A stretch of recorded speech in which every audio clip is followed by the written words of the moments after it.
Laka lantas. Sepeda motor tertabrak bus Transjakarta di persimpangan Cililitan, Kramat Jati, Jakarta Timur. Kendaraan roda 2 ini tersangkut di depan bus. Pengendara sepeda motor yakni seorang wanita selamat. Saat kejadian, korban yang mengenakan helm masuk ke kolong bus. Diduga saat berkendara, korban mengenakan earphone. Satu arah, jadi sopir ini nggak ngeliat yang bawa motor, nggak ngeliat bawa motor. Ya. Jadi mau ngelewatin apa, mau duluin mobil busnya kali ya. Serempet sama mobil bus lain. Ya. Jatuh. Jadi orangnya masuk ke bawah kolongnya bus lain. Motornya juga? Motornya campur di depan. Korban yang mengalami luka ringan dibawa ke rumah sakit Polri Kramat Jati. Petugas kepolisian yang berada di lokasi menyelidiki kasus kecelakaan tersebut. Kasih dulu sedap. Aduh. Mau nih kasih.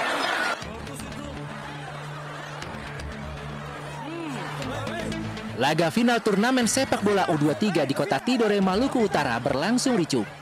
Kericuhan terjadi saat tim Tian FC menjamu Bintang Selatan. Peristiwa ini diduga dipicu saat sekelompok penonton yang terpengaruh minuman keras mulai memprovokasi supporter tim lain di penghujung pertandingan. Kedua masa pun saling menyerang hingga memasuki lapangan. Pihak panitia penyelenggara tak luput dari amukan. Polisi yang datang ke lokasi mengamankan sejumlah orang yang diduga sebagai provokator. Meski sempat ricuh, turnamen sepak bola kembali berjalan. Laga berakhir dengan kemenangan Tian FC dengan skor tipis 1-0 atas Bintang Selatan FC.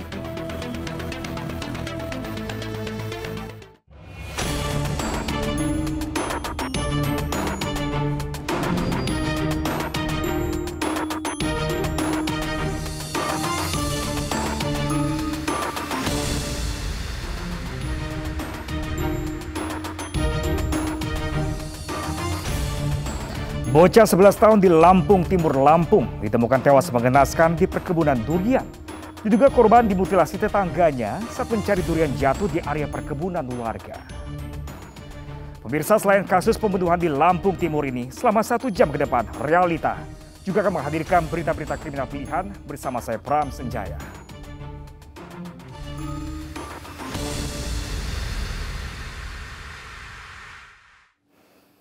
Pemirsa, kita awali Realita dari Jakarta. Seorang gadis muda di Jalan Mangga Besar, Jakarta Pusat ditemukan tewas dalam kamar kontrakannya. Korban diduga juga menjadi korban pemerkosaan sebelum dihabisi. Dalam hitungan jam, polisi akhirnya menangkap pelaku yang ternyata teman dekat korban.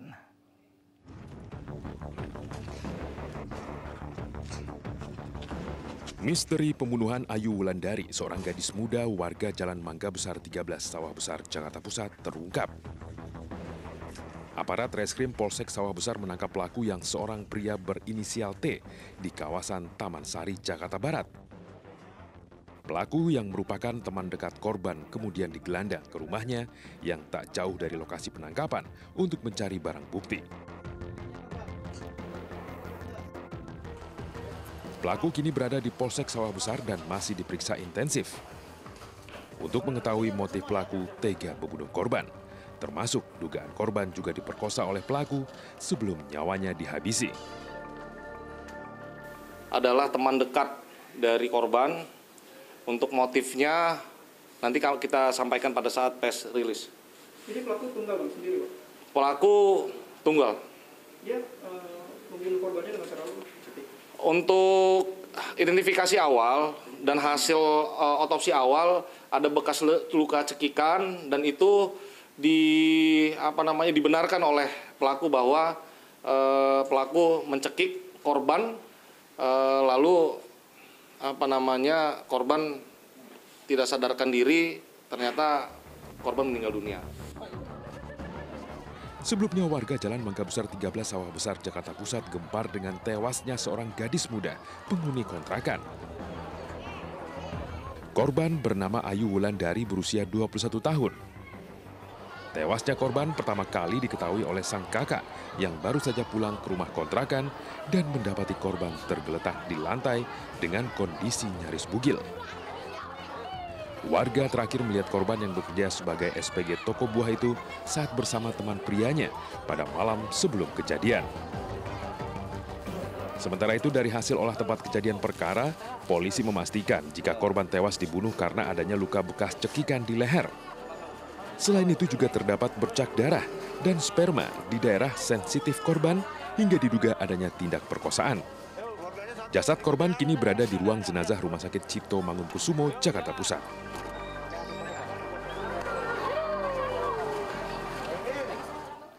Seorang sopir angkutan kota di Makassar, Sulawesi Selatan tewas usai duel dengan oknum anggota TNI Sabtu dini hari tadi. Belum ada keterangan resmi terkait insiden ini, namun diduga dipicu masalah parkir mobil yang menghalangi jalan.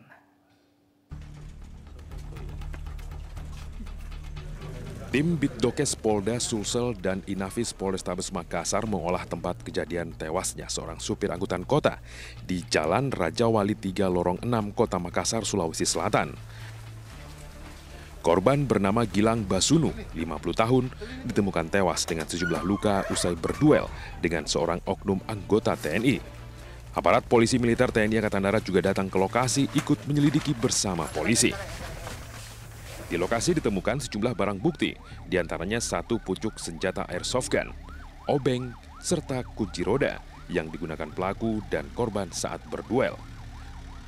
Menurut warga, diduga perkelahian 1 lawan 1 ini dipicu korban yang memarkir mobil angkutan kotanya menghalangi jalan pelaku yang akan lewat hingga keduanya terlibat cekcok. Kenal itu yang meninggal? Iya. Dia warga asli sini? Bukan, dia itu namanya orang kontrak ya Pak, sering datang, pergi, begitu. Apa pekerjaannya kalau kita tahu? Dari dulu supir. Supir apa? PT-PT.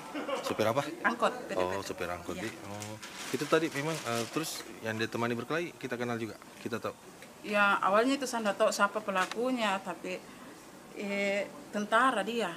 Yang dia temani duel di? Iya.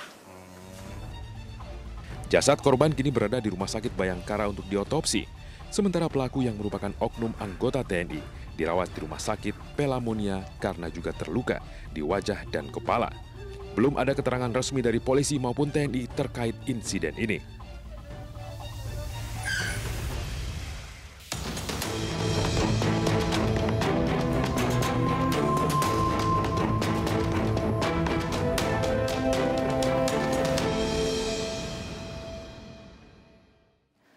Bocah 11 tahun di Lampung Timur, Lampung, dimutilasi tetangganya saat mencari durian jatuh di area perkebunan warga. Pelaku mengaku membunuh karena diancam korban saat dirinya memergoki korban akan mengambil durian.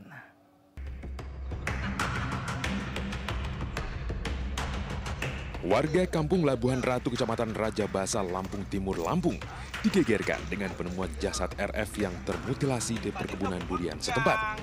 Sebelumnya, orang tua korban berusaha mencari anak lelakinya setelah terpisah dan tidak kunjung pulang usai mencari durian jatuh.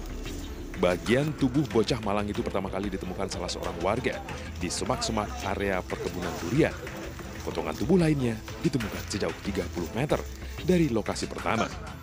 Warga pun melaporkan kejadian tersebut ke pihak berwajib. Jasad korban kemudian dibawa ke RSUD Sukadana untuk proses identifikasi. Pasca penemuan jasad RF, rumah terduga pelaku pembunuhan dirusak warga. Sementara terduga pelaku KH ditangkap polisi dengan bantuan warga di lokasi penemuan jasad korban. Menurut polisi, pelaku membunuh korban karena diancam menggunakan senjata tajam saat memergoki korban akan mengambil durian di ladang yang dijaga orang tua pelaku.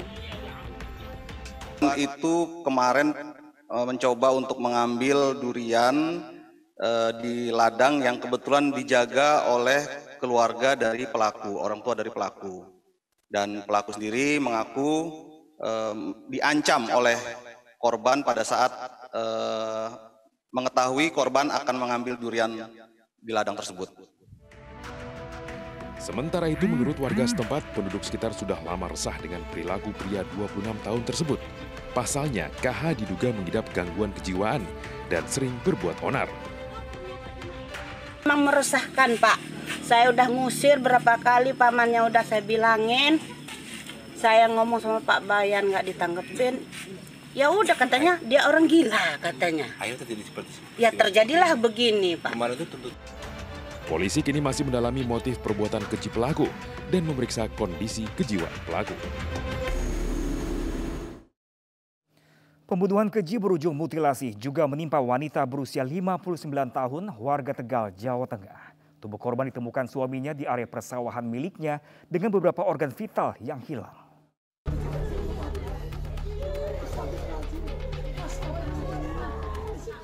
Anak dan cucu Kasni histeris mengetahui nasib tragis yang menimpa orang terkasihnya.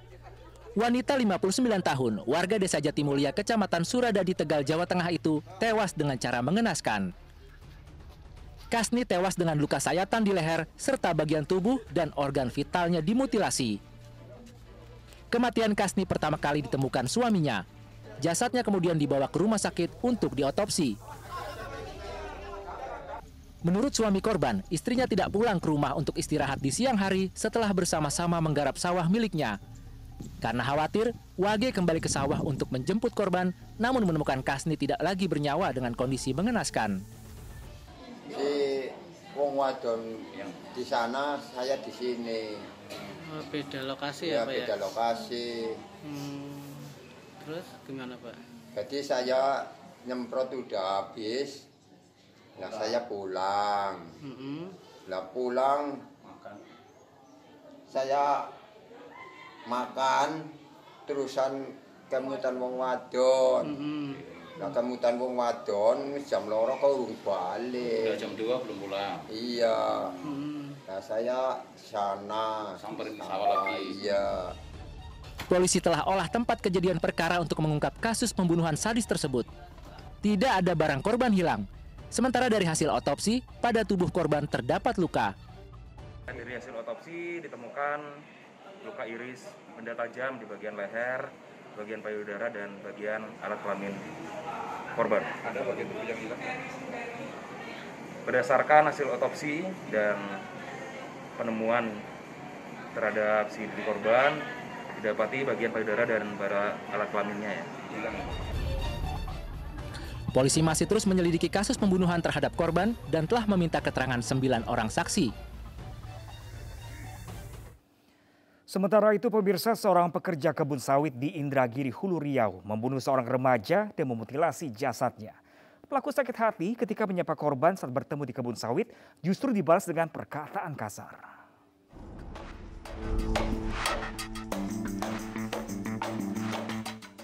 Inilah rekaman amatir saat aparat Polres Indragiri Hulu, Riau mengevakuasi mayat remaja korban mutilasi di perkebunan sawit Kecamatan Batang Gansal.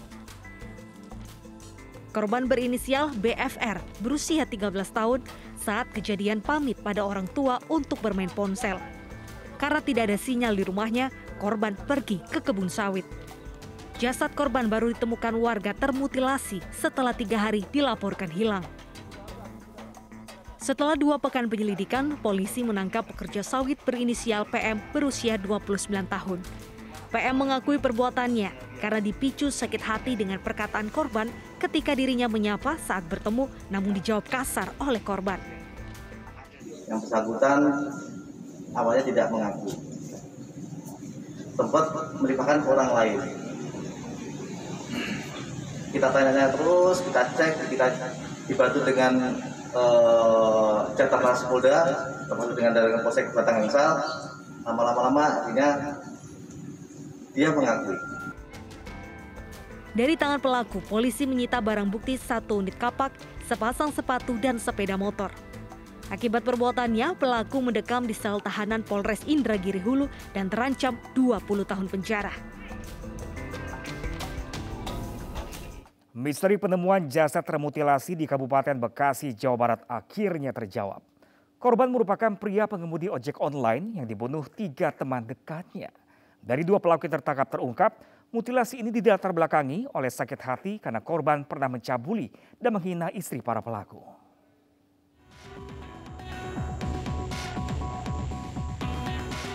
Polres Metro Bekasi dan Polda Metro Jaya menangkap 2 dari 3 pelaku mutilasi di Kabupaten Bekasi, Jawa Barat. Korban teridentifikasi pria berinisial RS usia 28 tahun, sementara para pelaku merupakan teman dekat korban.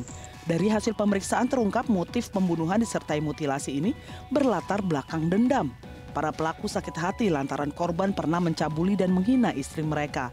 Korban kemudian diajak bertemu lalu dianiaya hingga tewas dan kemudian dimutilasi. para pelaku sakit hati ya dengan korban RS.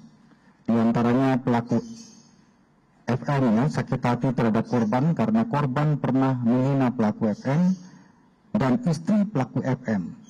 Selanjutnya pelaku MAP sakit hati dengan korban karena almarhum istri pelaku, ya istri pelaku, ya diri MAP ini pernah dicabuli oleh korban. Jadi itu motifnya. Dari lokasi kejadian, polisi menyita barang bukti diantaranya senjata tajam, selimut, bantal, pakaian korban, telepon genggam, motor, dan 1 mobil. Polisi kini memburu 1 pelaku, sementara 2 pelaku lainnya dijerat pasal pembunuhan berencana dengan ancaman hukuman penjara seumur hidup. Sebelumnya, 10 potong tubuh manusia ditemukan di Jalan Raya Pantura, Kedung Waringin, Kabupaten Bekasi, Jawa Barat. Setelah diidentifikasi, korban adalah RS, pria warga Kampung Buek, Tambun Selatan yang bekerja sebagai pengemudi ojek online.